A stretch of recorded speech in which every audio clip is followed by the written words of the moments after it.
Christ is the treasury of all wisdom. Christ is the true pattern for all of life.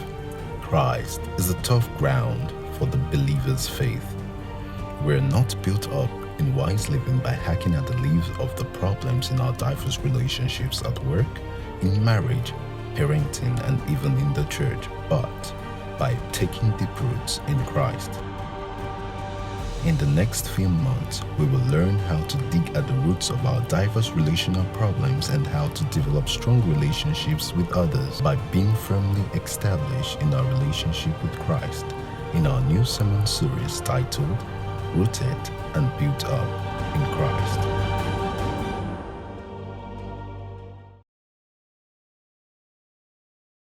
Thank you for coming to worship with us. If you've not been here in a while, it's nice to see you again. My name is Femi, and we have been going through a fairly long series through the book of Colossians, and I'm not quite sure what number this is, but we are in chapter 3. We're getting to the end of chapter 3, but we're like in a second section of the book. The book has two sections, two large sections, chapters 1 to 2 and chapters 3 to 4. But the beginning of chapter 3 is a transition into the second part. So if the first part is about our relationship with God, the second is our relationship with one another.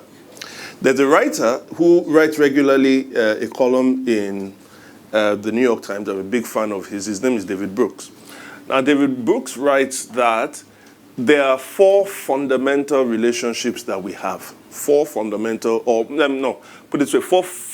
commitments that human beings make. Four fundamental commitments. So, a commitment to your family, commitment to a certain vocation or religion, a certain vocation or career, then commitment to a philosophy or a religion, and then commitment to a certain community. So let me show you like three people. Think of Gaba.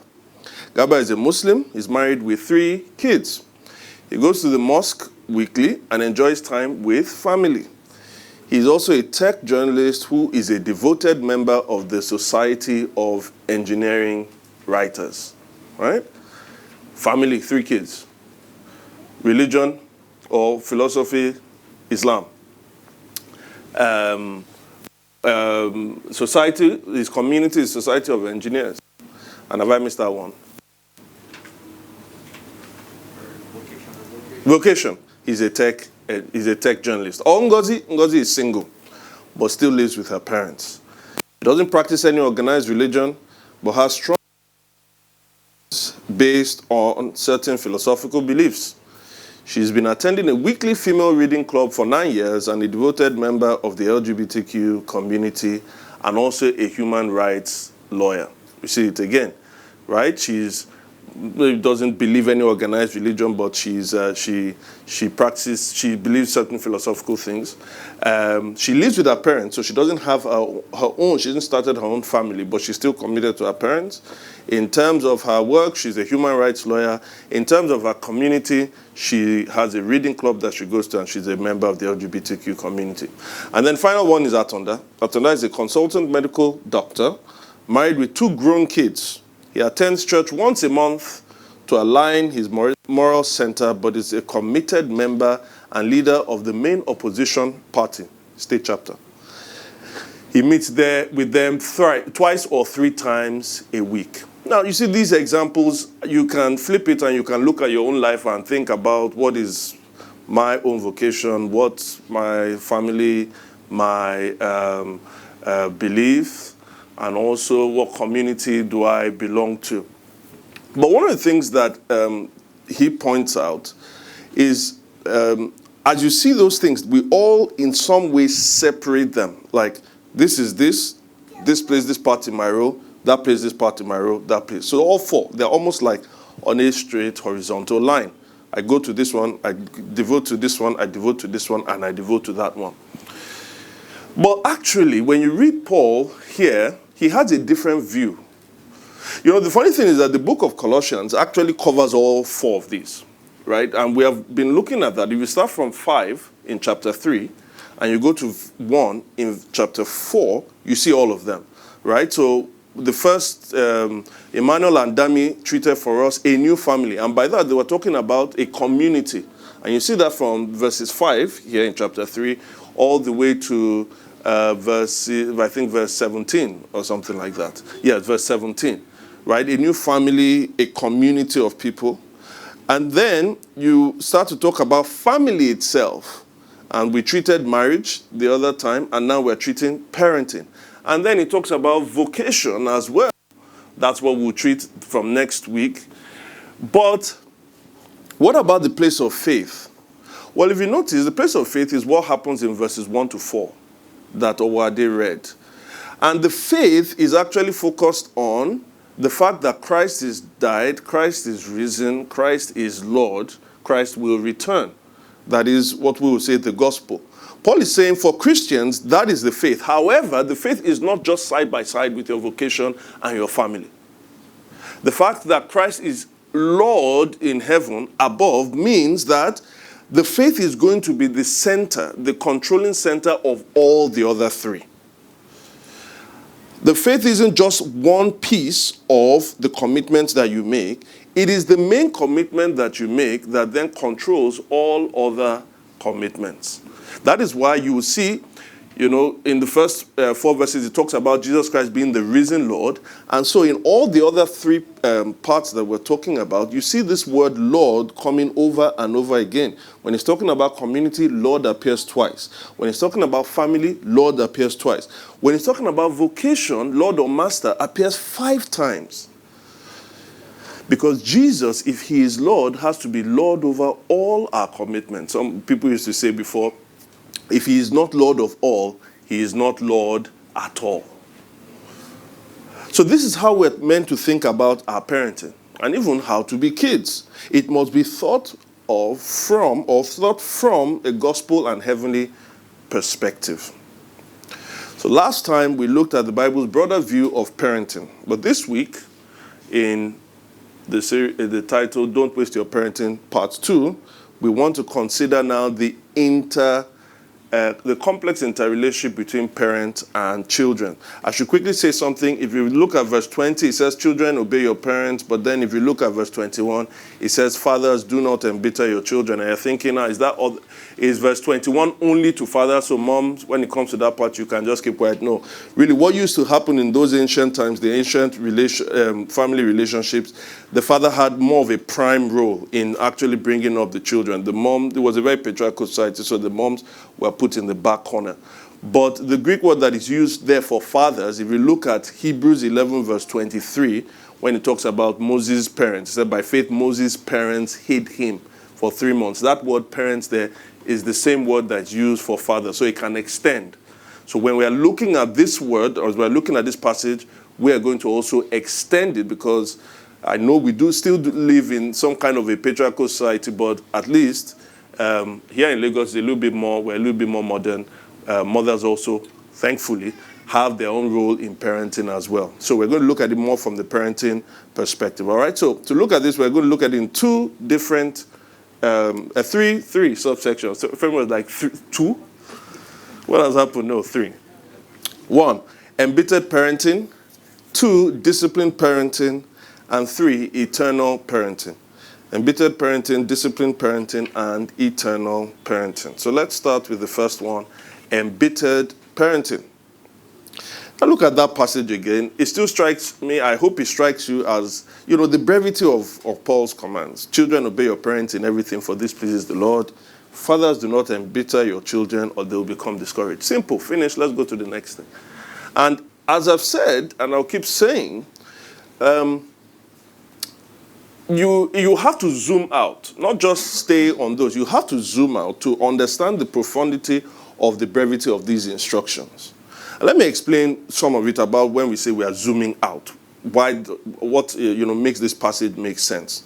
So first of all, notice Paul is about order. He's trying to give us order for this relationship. Now in ancient homes, many letters, many instructions, many people always did this. Paul's writing is not unique in the ancient world in writing.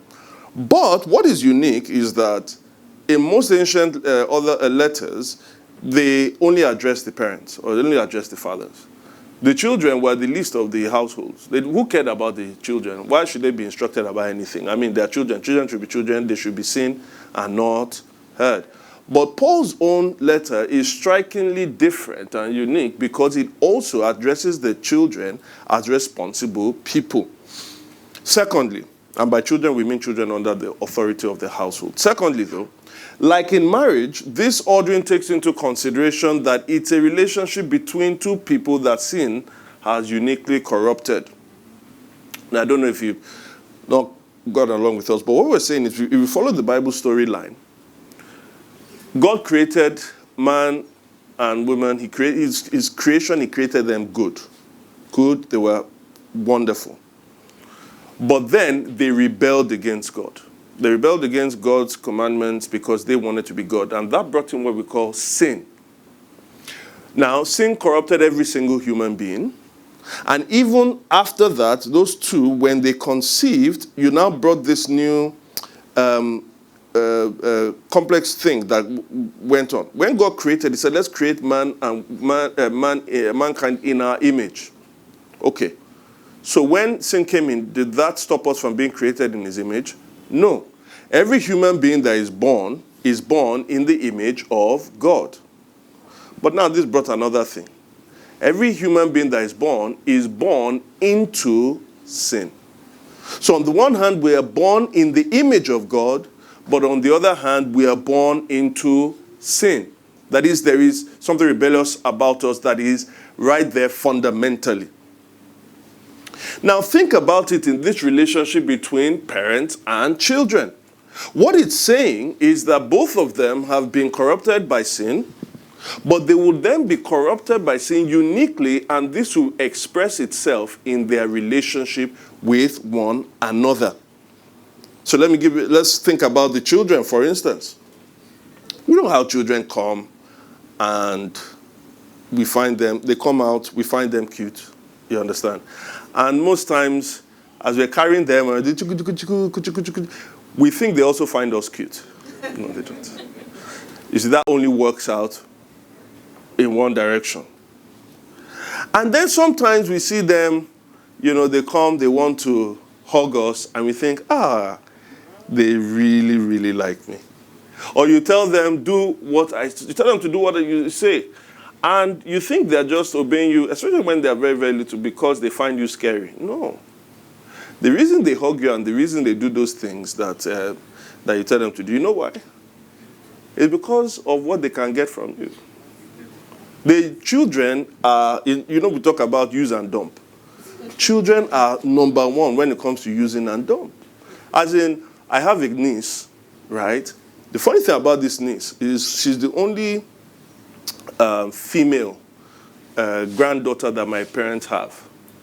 So out of 6, she's the only one. And what do you think that means? It means that we spoiled her rotten. And after we spoiled her rotten, she knows exactly what to say to press me, her grandfather, all of us, all the uncles, our buttons. And guess what? We know she's using us, and we like it. Just keep saying that good thing. Uncle Femi, you are the best uncle in the world. Say it again. They just want to use us. They really, children don't like the fact that you tell them you can't watch TV. Children don't like the fact that you tell them, stand up in church and sing as we're all singing. Children don't like the fact that you tell them they can't have candy. They don't like the fact that you tell them they should wash their hands after they've used the toilet. Children are naturally rebellious. Why? It's natural. Why?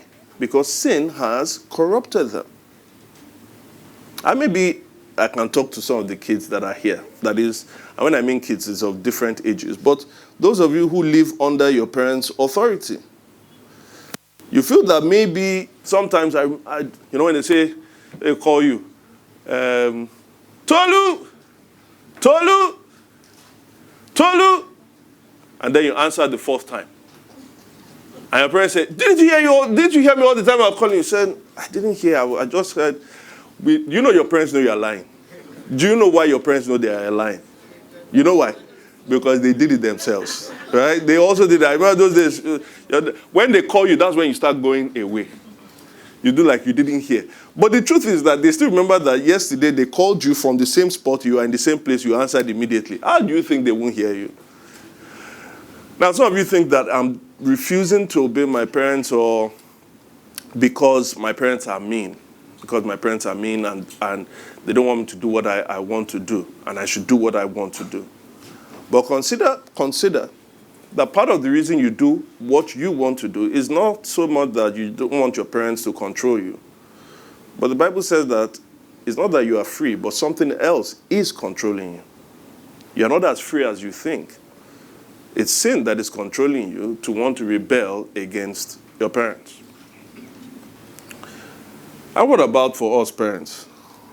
You know, many of us Nigerian people, we like to make fun of guys from the West. You know how guys from the West, anytime the children rebel, what do? They just talk to them. Just talk. When they have been really bad, like your son really, like he busted the TV. Like he did something crazy. Like, how could you do that? That's awful. Go to that naughty corner now. The worst punishment you could give to your child is to go to where?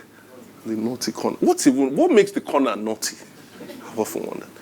That's what we think about our own upbringing and how it won't even enter your mind to buzz the TV. At that point, you can just run away, go to your grandmother's house. There's no need, because you have no father or mother again. So we glorify our upbringing. But sadly, too many parents cross the line. And you end up doing what Paul says, you embitter your children. You know that word, the Greek word there, embitter, you know what it means? It's a very funny, I'm surprised by what it says. The literal translation is, it's a whole sentence, to cause someone to react in a way that suggests acceptance of a challenge. To cause someone to react in a way that suggests acceptance of a challenge. Now, it's used only one other place in the Bible, but it's used in a positive way. Paul is trying to get a particular church to give to Jerusalem, to the church in Jerusalem. And some other churches have already given. So this is what Paul says in 2 Corinthians 9 verse 2. For I know, he's talking to the churches in Achaia, right? The Corinthian church and all of that.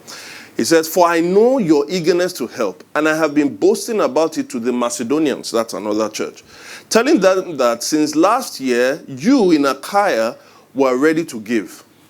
And your enthusiasm, that's the word that was used as embittered, your enthusiasm has stirred most of them to action. There's something that you are doing positively here, in this case. Enthusiasm is stirred, your enthusiasm has enabled the other ones to accept the given challenge. But Paul is saying here, used negatively, your parenting has stirred this child to accept a challenge from you, and now they're going to react. And though you are trying to push them in a place of order, they're accepting that challenge now, and they are going in a place of rebellion. Embittered and therefore discouraged, as he says. Don't embitter them or they will become discouraged. They will become discouraged and then you provoke rebellion. The same thing that you thought you were trying to beat out of them. And we know this. Some of us know when we flipped. You know what I mean flipped? Flipped, the day you didn't care again. Like you didn't care. Let them do whatever they want to do. I remember mine, I think I was in JS2 or JS3. It's not that my parents actually used to beat me a lot. No. It didn't used to. I got that beating somewhere else. It was in secondary school. You know how they used to beat in secondary? I don't know about your own secondary school. The first secondary school I went to, thank God they removed me from there. I won't call the name there because I think some children go to that school. But like, I remember in JS1, we were voted the dirtiest class in the whole school. Now, I have to say it had nothing to do with me being there, all right? In fact, that was contrary. What am I doing in this place? And I remember, no, this is just two. I remember our teacher being so angry. When we got to class, he called all of us. You know what he started to do? He was flogging us. Do you know where? No, not on our back. It would have been bad. Not on our leg. It would have been okay. Not on our hand. It would have been all right. He started to flog us on our heads. On our heads. So I got that one. I remember after being flogged for a long time, this is the day I flipped, by the way. This is the day I flipped. We had this thing called chesting. I don't know if you know what chesting. So that day I didn't do my art. I didn't do my art assignment because I was pretty bad at it. So the man was calling people, and you know what he was doing? He told us to put a stool. You put your hand on that. You know what's happening? Your back is now, the muscles are now tight. And the man was now flogging people. So you know this kind, no. Come back here, come back. And teachers love that thing. They love the fact that you are rebelling. Say, come back. So what is this? Femi Osunnuyi? Man, I received enough beating. So I was like, well, this thing, I don't even know. So the man just went there. I put my hand back. He just said, fly. I didn't move. Fly. I didn't move. I kid you not. At some point, because I could see the man did like this. So after I did because he was meant to beat me twice, he did it like 3-4 times. And then I looked at him. I just watched. Everybody in class that day, I flipped. So JS3, something happened. I did something really bad. I won't say it. And my parents called me. They didn't beat me the night before. It was now that early morning. My grandmother was around. They had told her what I did. My grandmother was crying. I don't know why. I was like a kid. My dad now said, all right, bring your hand. I'm going to give you 6 strokes of the cane. He now brought his belt, leather belt. Fly! My mom said, he's hardened. He's good. They never flogged me again. You know what happened? I have flipped. I had been so embittered with punishment, I couldn't care. I couldn't care again. What is it? What's the worst thing you are going to do to me? Many abusive, inhumane people that you find in their marriages and their relationships or in their parenting, you know why that happened? Because they were embittered by their parents. And so they're repeating the same thing. They had been provoked into rebellion. They are uncontrollable because they were parented by people who were also uncontrollable. But sometimes also we carry this parenting style into older children. You see, many times we don't know that as parents, and you need to go back to the message of last week, because the message of last week kept saying that the role of parenting is eventually for you to let go. That's what it teaches us.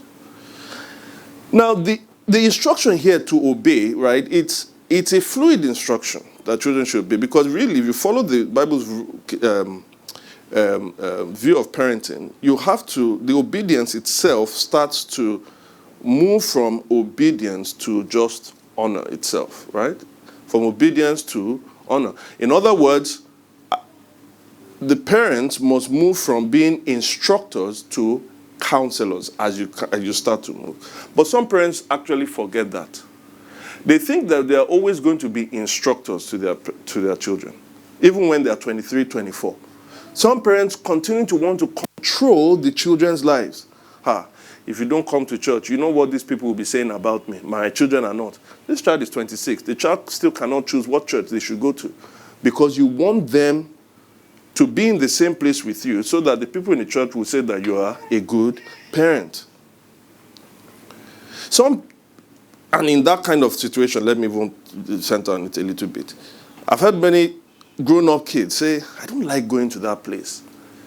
And all the parents keep doing is trying to blackmail them, emotionally blackmail them. And what the person is then saying is, these people don't even care whether or not I really believe this thing. What is it they're not doing? Is it that you can listen to that music now when you are home? Just come. What does that say? It means that you are not trying to parent that child according to what that child is.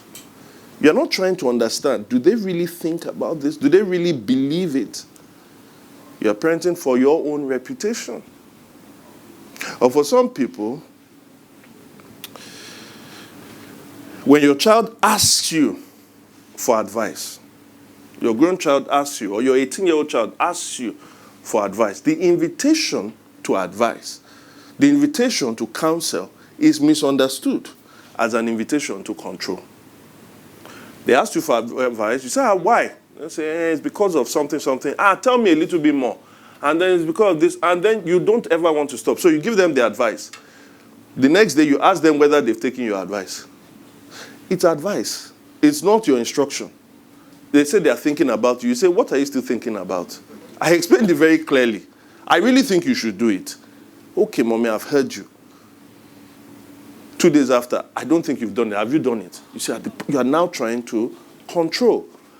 That child, it will be very difficult for that child to be able to trust you again because the child is trying to grow into the adult that they are meant to be. After a while, if we continue this controlling thing, you must study this, you must go to this place, you must, eventually, even though you are not flogging your children, this overwhelming pressure that you are putting on them will embitter them. Eventually say, because I don't want this parent to control my life, I'll do exactly what they don't want to do. Let me see what they can do. And parents, please, once your children start becoming 18, 19, 20, let me advise you. Don't allow them to take up that, to accept that challenge. Because there's not much you can do. I know some people that wanted to, the guy said he wasn't going to school again. He was very good, tech-wise and everything. They cut the allowance. He started to make very good money. He moved out. From that on, it was now emotional blackmail. Hey, when I had you as a child, God promised me this. God promised me this. What does that have to do with anything? Until they were now humbled. At some point, he said, if you keep talking to me about this thing, I won't come again. No, yeah, sorry. They were now humbled. They now started talking to him like a human being. Don't allow them to accept that challenge. Don't embitter your children. That's what Paul is saying. Or you will discourage them and make them unfit for life. I'll say a little bit more about this. Let's go to the second point. Disciplined parenting. But come back to the instruction to children. That children obey your parents. Again, you have to let's look at the forest from the trees.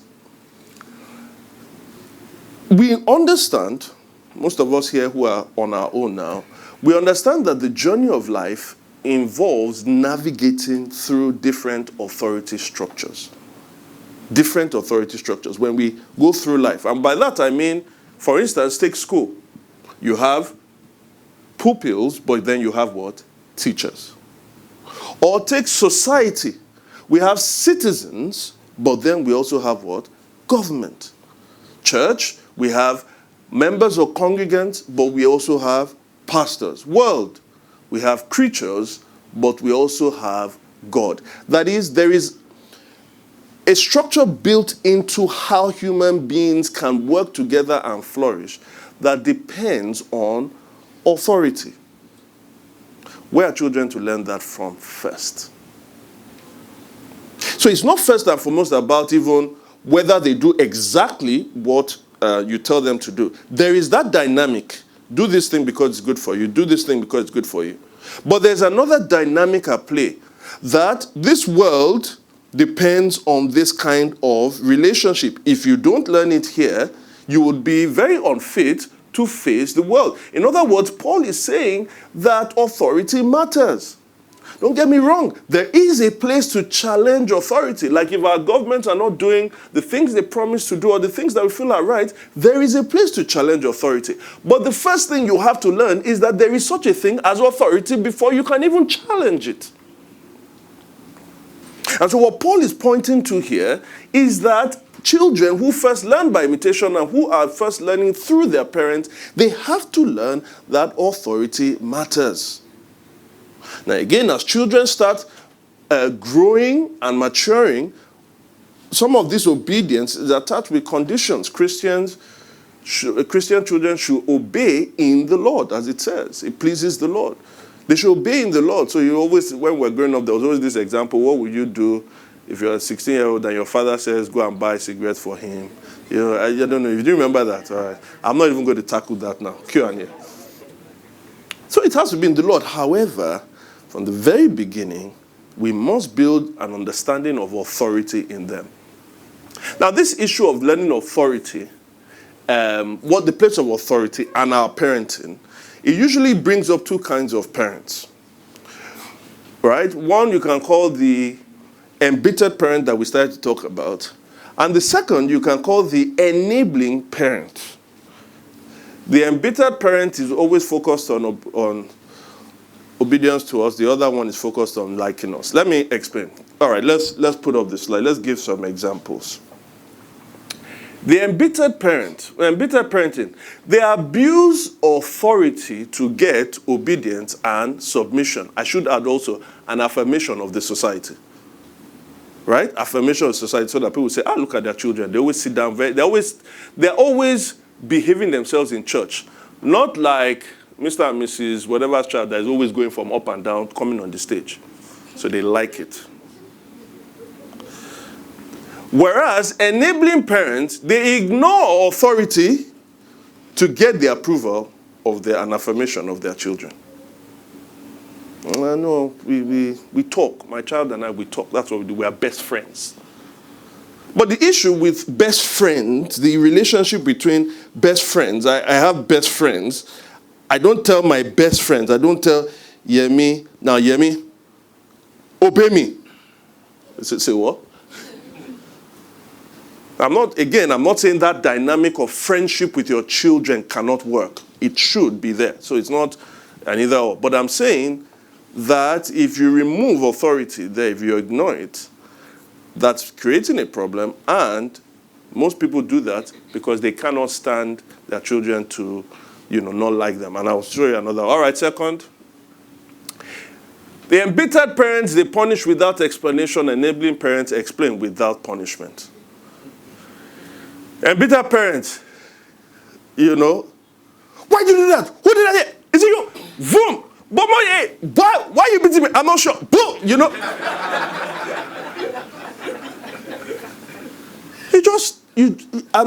just lose it. And after you've punished them, that's where it ends.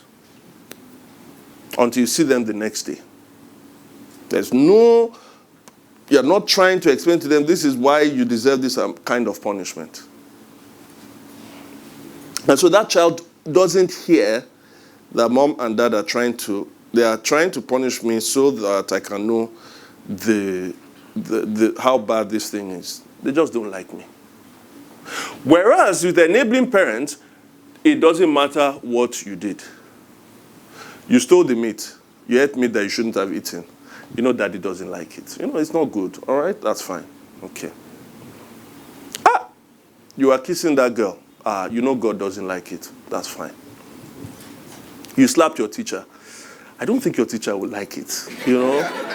I spoke with her and she didn't really, So it's not good. It's not good. They explain without any kind of punishment. Third, the embittered parents, as we've seen, they regularly lose their temper. Maybe they too had grown under embittered parents. And so many times when they are losing their temper, it's not just for this particular act. There's so much more going on there. They're embittered people themselves. They regularly lose their temper. So any small thing that doesn't follow the order they were trying to create in their household, it actually just comes out. That's why many embittered, let's say, fathers are not just embittered fathers, they are embittered husbands as well. The reaction just goes to everybody that's there. They are control freaks, and once anything deviates from the control, the order that they were trying to use to control, they just let rip. Now you say, for the enabling parents, you think, they never ever lose their temper. Actually, that's not true. Because what happens with the enabling parent is that internally, you do know that order matters. You do know that certain things happen. That child eventually one day does something that really disgraces you. And all of a sudden, that person who was always wonderful, who was always, just loses it. And the child is like, who is this person? I've never known this person. Who is this? Or maybe they've been feeling pressure. They see that other people are talking about them, the way they parent. Eventually it gets to them. Why do you always do this? It's like the child doesn't understand that. Like, oh, mommy, they intermittently. And in a way that the children will not understand, they do lose their temper. Fourth, the child learns to fear, resist authority later in life for embittered parents. Because of what they've gone through, they've seen the very first authority figures in their lives have shown them that authority doesn't matter. They either go in two ways. They fear it because of how it has made them to become these timid creatures, or they actually react against it. And so every authority structure, have you ever met some radical feminists? Their mindset is not first and foremost about the specificity of the relationship between men and women. They reach a lot of the conclusions that they reach because they are reacting against oppressive systems. And so they move from reacting against oppressive systems to reacting against any kind of system. Because they say any kind of system can become oppressive. So the problem, church, family, husband, wife, anytime you put in oppressive systems, even when we come to work, these things can be oppressed. So they react against every. For some of these people, it's because they have suffered under abusive systems. But what about the enabling parent? Well, for some of them, they come to realize that actually authority structures do matter in life. And so what do? They don't know how to use it. They can't call mom or dad to come and help them with this thing. They now don't know how to relate with it. They start to get scared of it. Because this isn't something they've ever experienced. Or they would be like, that person in your office. They say, this one lacks home training. You know that person. Because the father is so, that one that just got in, doesn't really understand anything, but the father is very rich. And so they just talk to the GM anyhow. So they enter and they resist all kinds of authority. No, you can't. I don't think because you hold that position. How can you be telling me, if I don't want to do it? I've known somebody who can meet me, they want me to do this thing in my place of work. My boss said I should do it. I said, said, but I don't want to do it. Should I do it? What are you talking about? Your boss? Do you know what boss means? And then finally, what's the result of all of that? Results in alienated relationship because of parent selfishness. Eventually, some people will say, I don't want to have any relationship with you. Because you have adults today who are still embittered. They've been discouraged. They remember. Now they can process what was happening to them. When they were kids, they were just reacting against this thing. But now they're adults. They realize, I had an abusive mother. I had an abusive father. And so there's a distance between them in their adult lives. Because their parents only parented for themselves. And what about with the enabling parents? Well, it's actually the same thing. It results in alienated parenting, a relationship because of the child's selfishness. At some point, you can't keep giving the child everything you want. You now start saying, you start telling them, no, life doesn't work that way. Life doesn't work that way. But you've built their expectations so high. And so now you start disappointing them. And now they start moving away from you. Or some of them, even worse off, will start knowing that my parents weren't even the best. My parents gave me everything I wanted, actually. I don't want to have anything to do with them. Look at, I'm suffering now because you people couldn't teach me how to be disciplined. Whereas the Bible has a different view. A different view for parenting. Look at Hebrews chapter 12, verse 7. From 7b, it says this. For what children are not disciplined by their father? If you are not disciplined, and everyone undergoes discipline, then you are not legitimate, not true sons and daughters at all. Do you see what it says? It says that one way we can test whether somebody is truly a legitimate father, a legitimate son or daughter, is whether they have been disciplined. Now you think, punished. No, the word was discipline.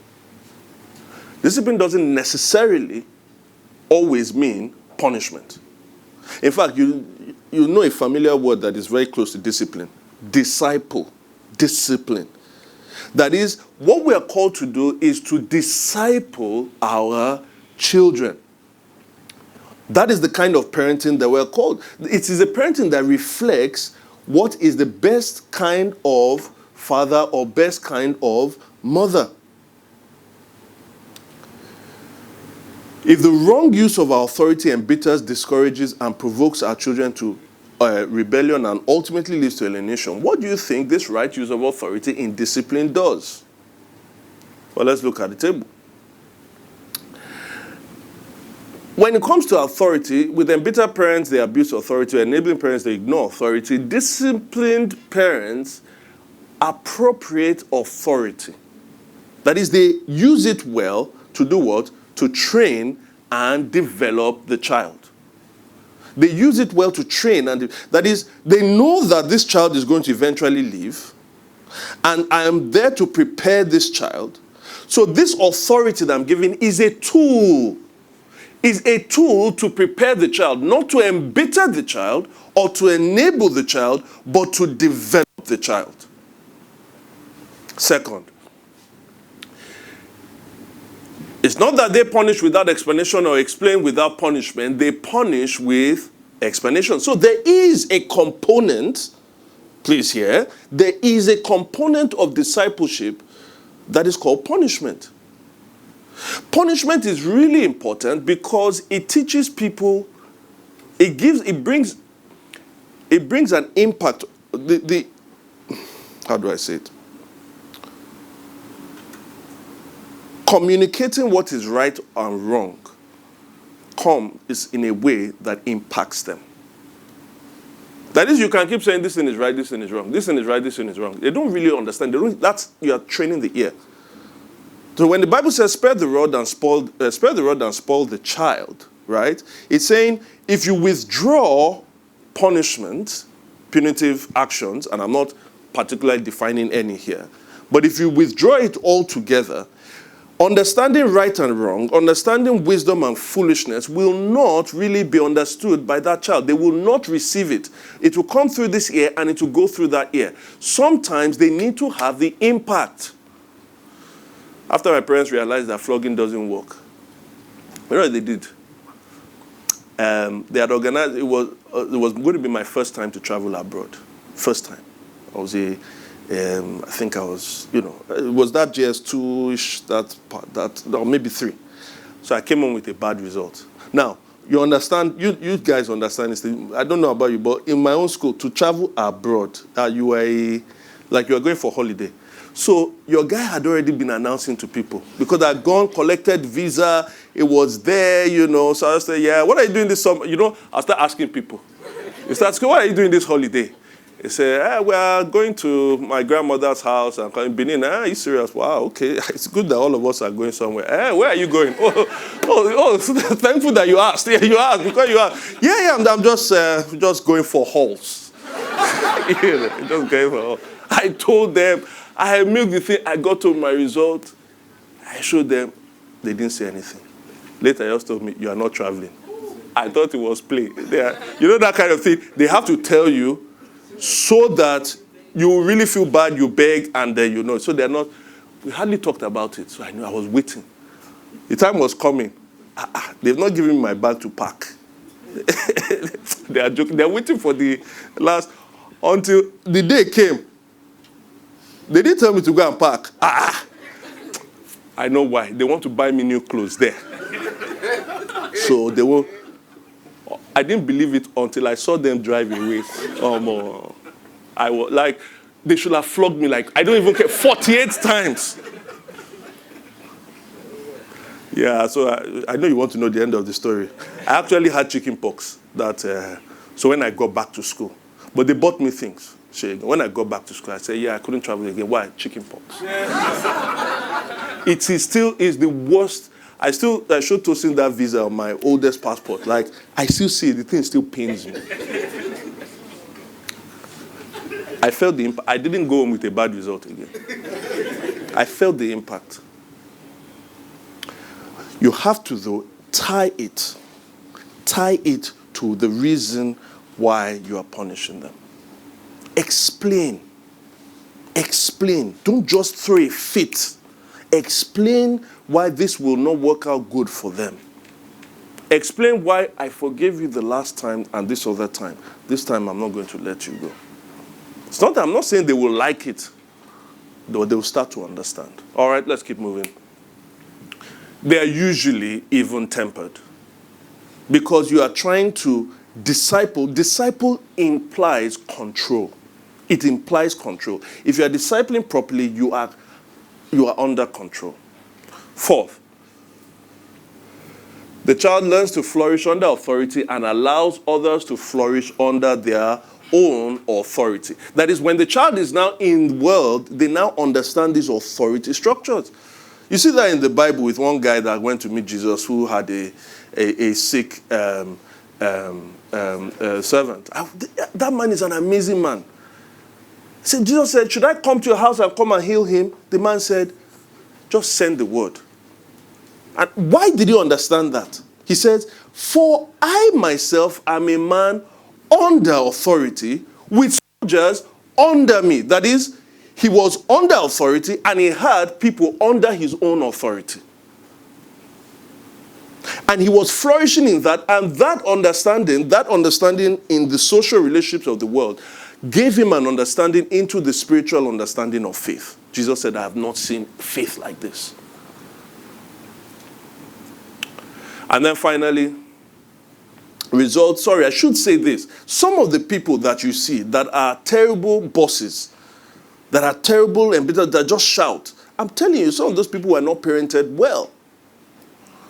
If you were parented in a way that understood authority, and you can see how your parents' authority actually brought you up to being who you are, not that I'm saying that your boss is your parent, but your boss is also operating in that sphere, and that is operating in that sphere of authority. I'm under authority, and I have people under my own authority. Finally, it results in respectful and loving relationship because of the parents' sacrifice. I love what he says in Hebrews. After he then says, then you are not legitimate children, not true sons and daughters at all. In verse 9 of Hebrews chapter 12, he then says, moreover, we have all had human fathers who disciplined us, and guess what? We respected them for it. They may not respect now, but at the age of 28, when they see some of their own friends falling off the cliff, here and there, they'll call you and say, Mom, Daddy, you did a good job. Don't look for the affirmation today, or else you may enable them. And don't try to create order in a way that is just something that you want to satisfy yourself, or else you will embitter them and discourage them. But if you disciple with true authority, they will respect you for it. I spoke to somebody this week who was telling me, he's a practicing Christian, good Christian. But the person said, he has no ill will towards his dad, but he said he's unable to reconcile with him. He says when he thinks back to some of the ways he treated his mom, how he treated them, it is so difficult. The relationship with dad was embittered, bitter. I often think that, when I think of what's the opposite to that? If it's embittered, then we can have a sweet relationship. Not just one that brings respect. For the children now, if you disciple them properly with authority, what you see is that there will be a sweet relationship. Nicolas Paul-Henri Mathieu is a French tennis player. 37-year-old, he wanted to end his career. What better place to end his career than in front of your own people in the biggest tennis event in France called the French Open. And so he's playing, and eventually he loses. And when he loses and he's just reflecting on his career and people are just clapping, this is what happens.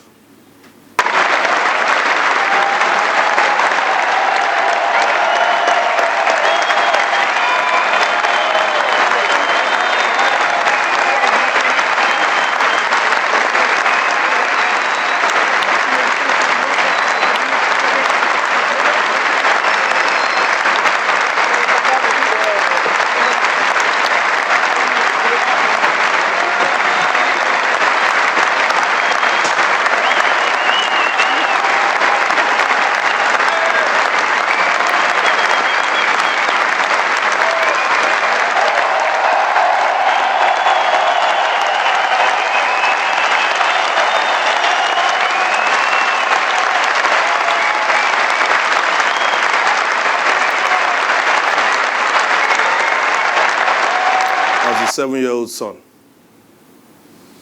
That's not staged. That has happened because of his parenting over 7 years. Someone said he lost the match, but he won at parenting. Contrast that. I don't know if you've had terrible parenting, but that brings tears to my eyes. If you've had terrible parenting, how do you want to disciple your own authority? All right, let's go to the last point. Eternal parenting. Now, you know some of the difficulty. I should have brought this clip, but I didn't, because it's a very difficult clip for me to watch. If you ever watched Fresh Prince of Bel-Air, probably the most iconic scene there was his father coming back. There's this guy who lived with his uncle and auntie. His father finally was coming back, but he often would come back, go away, and this time they were meant to go for something, and the father disappointed at last minute. He had bought presents for him, and and at this point he just, and if I start talking about it, I'll get emotional myself, so let's leave it. But I know the difficulty about talking about parenting here is really, some of us here have had very, very difficult parenting. Had difficult fathers, you've been under embittered parenting. Some of us never really even had our fathers because we lost them too early. They died too early. Or some of us, our parents abandoned us. And so the problem is we don't have very good models to be able to follow. And so what happens is that we either repeat the mistake of our parents or we go to the other extreme. And even those people that you thought were really good fathers, like I thought Bill Cosby on the Cosby Show was, and the disappointment of him failing in life it still hit us, because somebody that we could aspire to, oh no, this guy is a monster. And so sometimes we even find out those people that we thought were good parents, good fathers, actually you find out they weren't. Can we find a stable and model example for us to follow? When Jesus rose from the dead, the very first person that he appeared to was a woman called Mary Magdalene. And she was so excited to see him. She first thought he was the gardener. And then he dispelled that. And when he called her by the way he called her name, Mary, she realized it was him. And so she wanted to grab him. And then what did he say to her? Jesus said, "Do not hold on to me, for I have not yet ascended to the Father. Go instead to my brothers and tell them I am ascending to my Father and your Father, to my God and your God." Notice, the Father, my Father, your Father. Eternally, God has always been the Father, God the Father.